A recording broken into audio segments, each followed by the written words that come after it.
Palabra del Señor.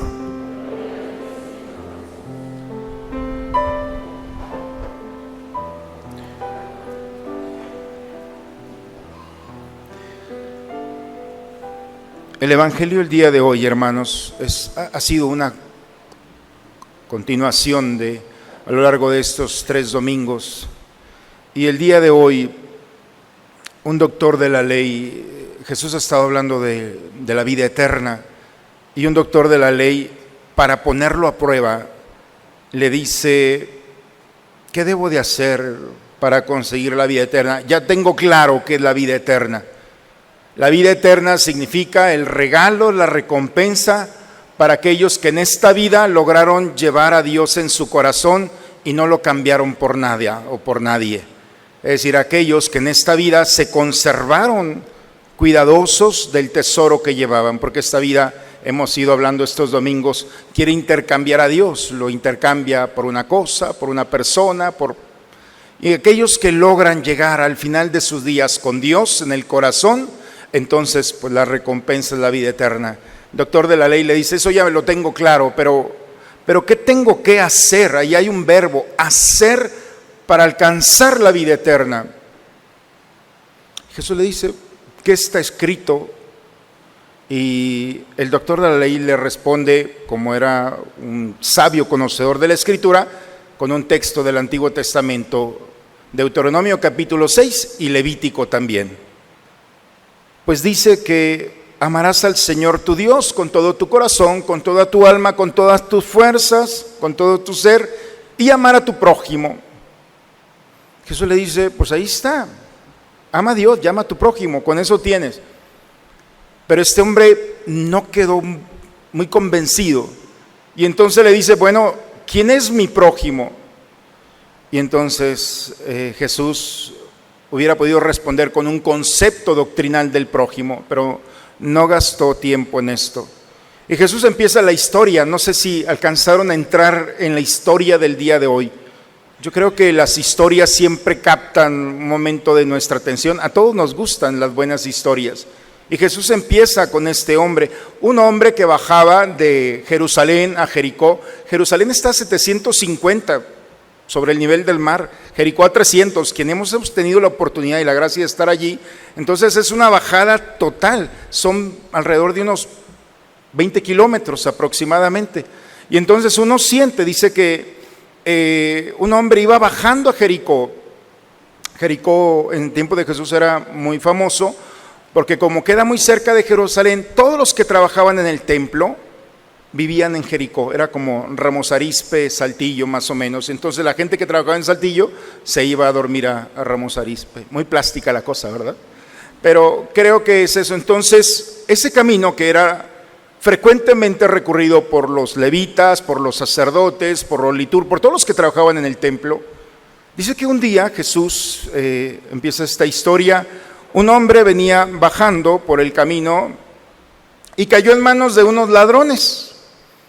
Esos ladrones lo despojaron, lo golpearon, lo hirieron, lo dejaron medio muerto, dice el texto el día de hoy, medio muerto. Por el mismo camino iba bajando un sacerdote. El sacerdote, por supuesto, lleva a su casa, había trabajado, estaba cansado, estaba medio muerto el hombre, y el Levítico dice que si alguien tocaba a un muerto se contaminaba. Y entonces el sacerdote prefirió tener y conservar su pureza y dijo: ese está más muerto que vivo, entonces lo damos por muerto, y le da la vuelta. Pasó otro hombre, un levita, un maestro de la ley, y el conocedor de la ley sabía perfectamente lo mismo que el sacerdote, y dice: no se quiso parar, yo ya estuve explicando toda la mañana, todo el día lo que era la ley, las responsabilidades. Total, la ley decía que el prójimo solamente era aquel conocido y aquel que me ama. A eso limitaba la ley. Mi prójimo es aquel que me ama. Por eso Jesús en una ocasión dice: si amas a los que te aman, ¿qué tienen de extraordinario? Eso lo hace cualquiera. O sea, tienes que ir un poco más allá, pero como era un hombre de ley, dijo: a mí no me obliga este que está tirado aquí. También se fue. Dice: pero pasaba por el mismo camino un samaritano. La palabra hebrea samaritano significa guardián o protector. Es un buen término. Y este guardiano protector, o llamémoslo samaritano, iba bajando también. Dice que al verlo se compadeció, le dolió al hombre. No pudo ser indiferente. Seguramente pensó lo que nosotros podemos pensar: un problema más. ¿Qué necesidad tengo yo de meterme en este problema? Mejor, pero le dolió. Y cuando a alguien le duele el dolor del otro, entonces está capacitado para amar. Y como le duele, este hombre capacitado para amar se acercó. Y el texto es muy bonito porque nos ofrece 6 pasos muy concretos de la misericordia del hombre y de Dios. Muy plástico está aquí, dice, se compadece. Pero el compadecerse no solamente es un sentimiento, es una acción. Y lo primero que hace, se acercó. Se acercó a aquel que estaba tirado y lastimado. Otros no se acercaron. Tenían la libertad de sacarle la vuelta o no, pero acercarse a esa historia es entrar en esa historia de dolor, meterse en un problema. ¿Qué tanto estamos dispuestos nosotros, como este samaritano, a buscar problemas? Porque ya tenemos suficientes, ¿o no? Digo, se les nota un poco. Pero este hombre también, otro problema más. Pero hay unos problemas que llegan y otros que buscamos. Y hay unos santos problemas. A pesar de todo, podemos llamarle santos problemas. Y este es un santo problema. No es mi problema el que esté tirado, pero va a ser mi problema. Y se acercó.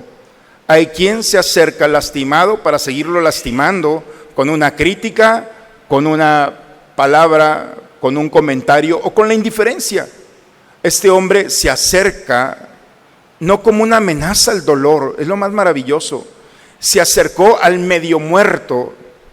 Y lo primero que hace, hemos hablado primero, acercarse, tener el valor de meterte en un problema gratuito, pero en un santo problema. ¿Queda claro hasta aquí? Segundo, dice, se acercó y lo ungió con aceite. Tenemos 2 domingos hablando de que Cristo, Christos, Mesías, en hebreo o en griego o en español, significa unción. Eso es lo que significa. Cristiano significa el ungido o ungidos por Dios. Si no has venido en 2 domingos, entonces andas medio lejos de esto. Por eso regreso al término. Cristo significa ungido, lleno de aceite. Y por eso lo primero que hace es ungirlo con aceite. Se acerca, no solo este samaritano, sino se acerca con el aceite de Dios. Y el aceite de Dios es tocar a profundidad y con delicadeza a este hombre. Pero no solamente, si se fijaron, no solamente se acerca con aceite, y con vino. ¿Quién quisiera ser enfermo, verdad? El vino en la Escritura, hermanos, como en la boda de Caná, se acabó el vino. El vino no es solamente licor. El vino en la Escritura es la alegría, es la esperanza. En aquella boda algo pasó, que a estos novios se les cayó ese momento. Algo pasó allí que les arrebataron la alegría. Por eso cuando lo unge con aceite, es decir, con Cristo, entonces también implica el vino, implica la alegría, la esperanza.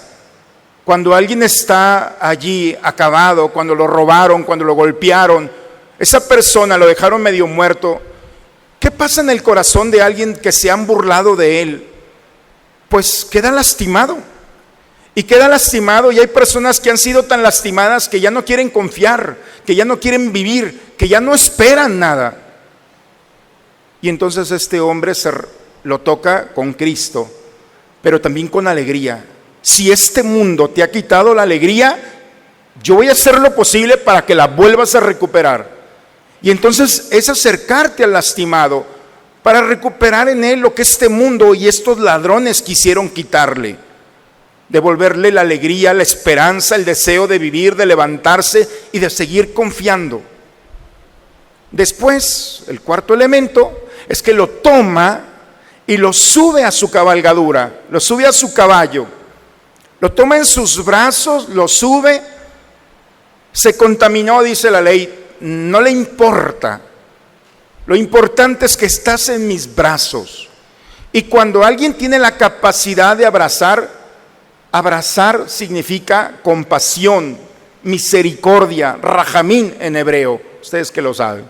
Cada vez que aparece rajamín en la Biblia se traduce como abrazar o como compasión. Abrazarlo y subirlo es tener compasión.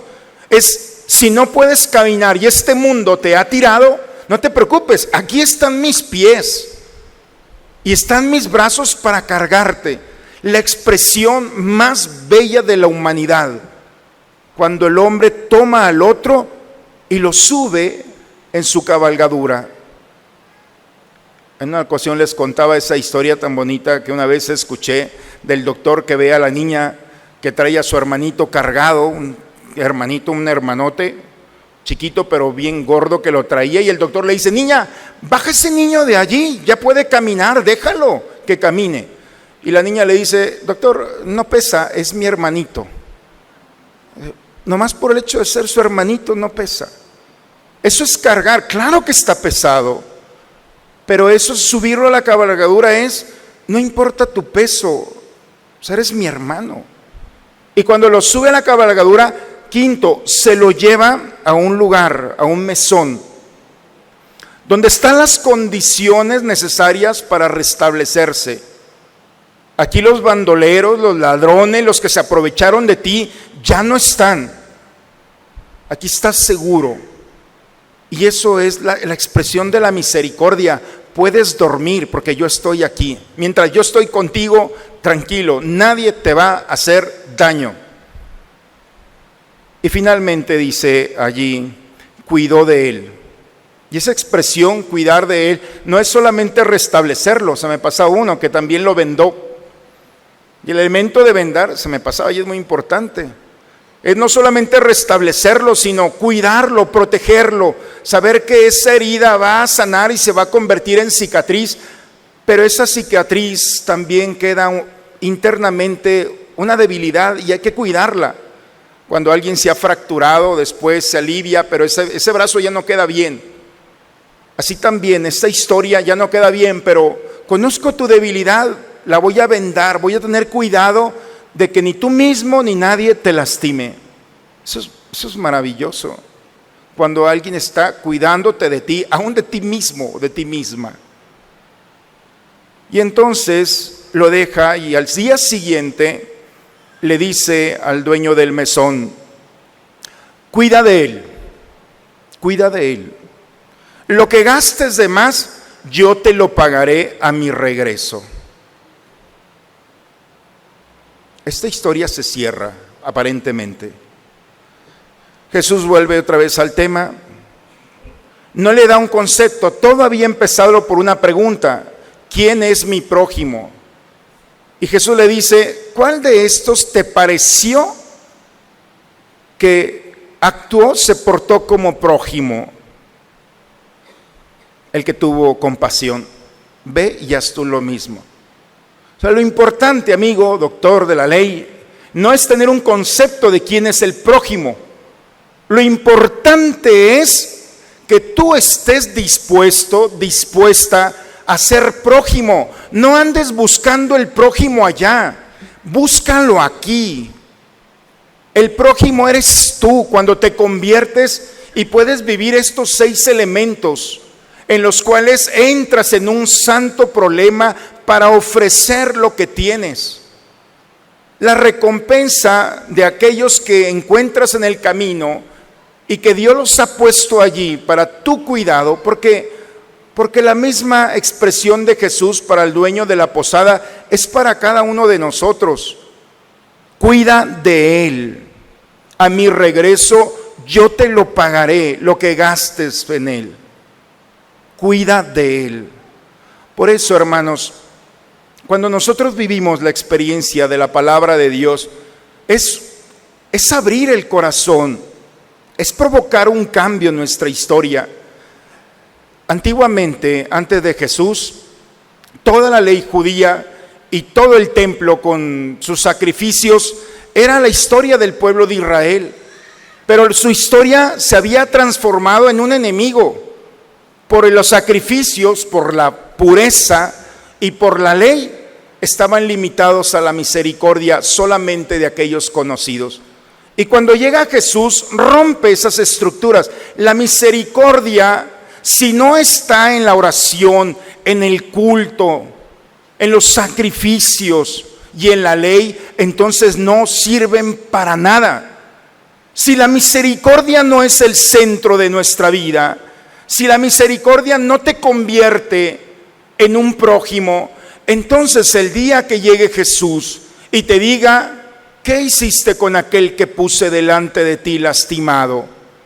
Porque nosotros somos estos dueños de este mesón, en el que nuestra vida Jesús pone enfermos, lastimados, que Él recoge, que esta vida les ha quitado la esperanza, la alegría, el deseo de vivir.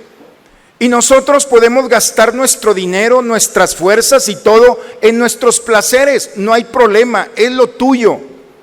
Pero si lo gastas en el pobre, si lo gastas en el lastimado, en ese que Jesús ha puesto para que tú lo cuides, entonces va a llegar el Señor y te va a decir: ¿cuánto has gastado por este? Por el que tuvo hambre, por el que tuvo sed, por el que estuvo desnudo, por el que iba forastero, por el hambriento, por el enfermo, por el preso. ¿Cuánto gastaste? Imagínate, Jesús tiene una deuda contigo por aquello que gastaste, por aquel que puso en tus brazos. Y Jesús va a pagarte. Y te va a pagar en esta vida y en la recompensa de la vida eterna. Por eso la pregunta no es mi prójimo, ¿quién es mi prójimo? Sino la verdadera pregunta es: ¿qué tengo que hacer para alcanzar la vida eterna? Y la vida eterna se consigue cuando llegas con el corazón lleno de buenas obras, al encontrarte con hombres y mujeres de todas las edades, porque no dice ni religión, ni edad, ni sexo, nada. Dice solamente: un hombre cayó en manos de unos ladrones. A Jesús no le importa quién va a estar delante de ti lastimado. Lo que sí le importa es que si ese lastimado tiene un prójimo, y ese prójimo tiene un título que por el bautismo nos llaman cristianos. Y cristiano significa médico del Señor. Por eso somos médicos al llevar este título maravilloso. ¿Y cómo podemos entender que un médico se gloríe del dolor del otro? ¿Cómo podemos entender que alguien se goce al estarle poniendo el dedo con una crítica en aquel que ha sido lastimado? Es la locura. Es como entender que a un médico le gusta que se muera la gente. El cristiano es aquel que no se suma al dolor, es aquel que enfrenta los problemas de los demás con esto, con Cristo, que toca con amor, con delicadeza, que sus brazos, sus pies, su vida, su casa, es la oportunidad de traer a aquellos que han sido lastimados. A mí me ha tocado, lamentablemente, que me dicen: padre, ¿ya vio quién está allí? Dígale algo, que se vaya. Me da pena y me da tristeza, pero lamentablemente no tiene la culpa. No ha entendido nada, absolutamente nada de lo que nosotros somos. Este es un hospital y aquí llegamos enfermos y lastimados. Y cada uno de nosotros, unos más que otros, llegamos con una historia en la que si nosotros no cuidamos y nos cuidamos, entonces esto se va a convertir en algo totalmente diferente al proyecto maravilloso del Señor. La primera lectura, hermanos, en la cual encontramos el texto del Deuteronomio: escucha mi voz, no estoy ni en el cielo ni del otro lado del mar, escucha mi voz, estoy en tu corazón. Guarda silencio un momento para que te des cuenta de la bondad que llevas dentro.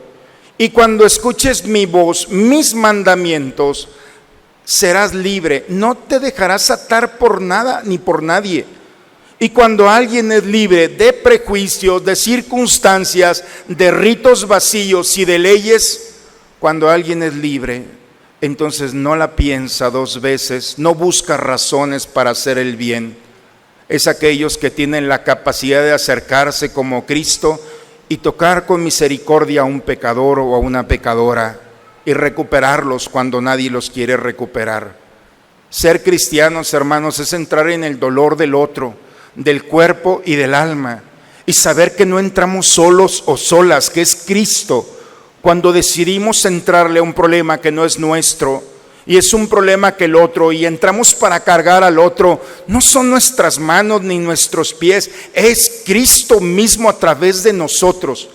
Y cuando alguien le presta su vida a Dios para tocar al hermano que ha sido lastimado, entonces la experiencia de vivir, experimentar y disfrutar la experiencia de un Dios vivo es experimentar la alegría que un día será plena la eternidad para aquellos que lograron, que se atrevieron a no perder a Dios, al contrario, a manifestarlo en aquellos o aquellas que lastimados han estado delante de nosotros. Por eso, hermanos, en un mundo donde ya no se pregunta sobre la eternidad o el cielo, de hecho ya muchos ya no creen en él, todos tendremos el juicio, ya veremos cómo nos va. Pero nosotros que estamos aquí, no podemos llegar delante de Dios sin Él en el corazón. Mucho cuidado, porque después ya nada se puede hacer. Esta vida es para ser, lo hemos escuchado, es para ser prójimo y hacer las cosas del prójimo. Después del encuentro con el Señor, la misericordia se acaba y empezará la justicia, y seremos pesados por nuestras obras. Por eso, ¿cuánto te debe el Señor? Es la pregunta el día de hoy. ¿Cuánto has gastado por aquel que no es atractivo o atractiva y que Dios ha puesto en tu caminar? Si todavía Dios no te debe nada, entonces andamos mal. Hay que decirle a Dios y gastar lo que tenemos, sí, en tu dinero, en tus cosas, en tu tiempo, en tu vida, en todo. La recompensa, hermanos, la recompensa en esta vida es que le vas a decir a los demás que Cristo está vivo, caminando. Pero la recompensa verdadera es la eternidad, donde la felicidad nadie ni nada te la podrá arrebatar. Y a eso vamos todos. Por eso, ojalá que seamos responsables de nuestros actos, que no juguemos con nuestra salvación, que vivamos con alegría el servicio a los demás y que busquemos problemas, pero problemas santos. Hay muchas formas de vivir en problemas. No busque los de este mundo, busca los de Dios, aquellos que logran impactar por la misericordia de Dios a alguien que, siendo indiferente para los demás, lo tomas, lo abrazas y lo haces sentir tan importante que solamente Dios podrá ejercer en el corazón de él y en el tuyo la gracia de la recompensa en esta vida y en la otra. Por eso creo que la palabra de Dios nos invita a tener cuidado con nuestro caminar, estar despiertos, porque hay gente tirada en el camino que parece que ya es parte del paisaje. Entonces hemos perdido sensibilidad. Hay que pedirle a Dios la gracia de purificar nuevamente nuestra mente y nuestro corazón e invertir en aquellos que nadie invierte, porque aquel que va a regresar a mi regreso, te pagaré lo que gastes en él. Ojalá, hermanos, que el Señor llegue y te diga: oye, te quedaste sin nada, pero le diste de comer a mi hambriento, beber al sediento, vestiste al desnudo, visitaste al enfermo. Bárbaro, bárbara, gracias. Ven, esta es mi paga y aquí está la recompensa. Nos daremos cuenta que todo valió la pena que este mundo quiere quitarnos. Por eso no intercambiemos a Dios, cuidémoslo en el corazón y lo tenemos que compartir con aquellos que están a nuestro lado. Que el Señor nos dé la luz y la gracia para que esta palabra pueda ser nuestra y nos podamos tener claridad que lo importante no es buscar al prójimo, lo importante es ser prójimo. Y aquí hay 6 cositas muy claras de las cuales podemos aprender mucho. En el nombre del Padre, del Hijo y del Espíritu Santo. Vamos a ponernos de pie, hermanos. Vamos a renovar nuestra fe.